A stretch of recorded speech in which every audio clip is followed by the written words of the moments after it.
வாழ்வோம், வாழ வைப்போம். சித்தர்கள் அருள்குடில் அறக்கட்டளை குருமா அப்பன் அவர்கள் அருளார் சீடர் காவிலட்சுமி. அதாவது கைகள்ல பல உபதரம் வருது. இந்த கைகளுக்கு முதல் இறக்கம் தான், அதாவது மூலப்பூர்வ இடம் அல்லது புஜம். இந்த புஜத்திலிருந்த கீழே இறங்குது. ஆகவே இன்னைக்கு எத்தனையோ பேர் பாருங்க, இங்க வலி அங்க வலி இங்க வலி அங்க வலி. முதல்ல அதை சரி பண்ணணும். புஷத்தை சரி பண்ணா பாக்கி வழியெல்லாம் நீங்கும். அங்கிருந்தாலும் கீழே இருக்குது, இங்கிருந்து பாருங்கள் அங்கிருந்துதான் கீழே இருக்குது.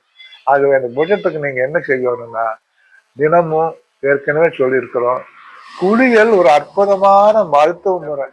இப்ப என்ன, அப்போ குளிக்கிறப்ப எப்படி குளிக்கணுங்கிற, அதாவது இந்த புஷத்து மேல தண்ணிய ஒட்டி ஊற்றக்கூடாது. நல்லா மேல தூக்கி கொஞ்சம் விரசலா ஊத்துனீங்கன்னா அப்ப படும். படுறப்போ தோல் முடியிலிருந்து உள்ள போய் கலைச்சிடும். ஒண்ணு குற்றாலத்தில் போய் குளிக்கிறோம், எப்படி ஜட ஜடான்னு விழுந்த உடம்பு அவளுக்கு கடை போகணும். அதனால நான் குற்றாலம் போக முடியாது, வீட்டுல இருந்துகிட்டே அது தண்ணி ஊற்றி ஒரு கையில ஊத்துங்க, ஒரு கையில பாருங்க, முதல்ல இப்படி பிசைஞ்சுடணும். நல்லா பாருங்க, நிறைய நேரம் வேண்டாம், தண்ணி ஊற்றிக்கிட்டே பிசையணும் ஒரு 3-4 தடவை. அப்புறம் என்ன பண்றீங்க, நல்லா அடிச்சு நீர் விடுங்க சுகமா, அது ஒரு 3-4 தடவை. அதே மாதிரி ஊற்றிட்டு அதையும் நல்லா சுகமா பெசி விடணும். தூங்குறமா இருக்கும் பெசஞ்சுட்டா. இது எல்லாமே ஆகா சுக வர்ம மசாஜுக்கு சேர்ந்தது. அப்படி 4-5 தடவை செஞ்சுட்டு அது நல்ல சுகமா நீர் விடுங்க.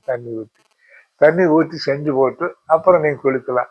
இப்படி செய்யறதுனால அது செஞ்சுட்டு காலையில அந்த குளிக்கிறதுக்கு முன்னால ஏதோ தியான யோகா செய்யறப்போ இந்த கையை மட்டும் நல்லா கவனிங்க.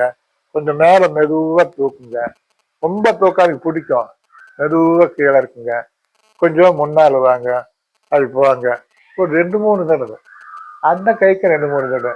அப்ப குடிக்கிறப்ப இதெல்லாம் செய்யறப்ப என்ன, ரத்த ஓட்டம் நல்லா உருவாகும். அந்த இடத்துல ரத்த ஓட்டம் கொண்ட வழியா இருங்க. சரி, இதை கடைப்பிடிங்க. நன்றி, வணக்கம்.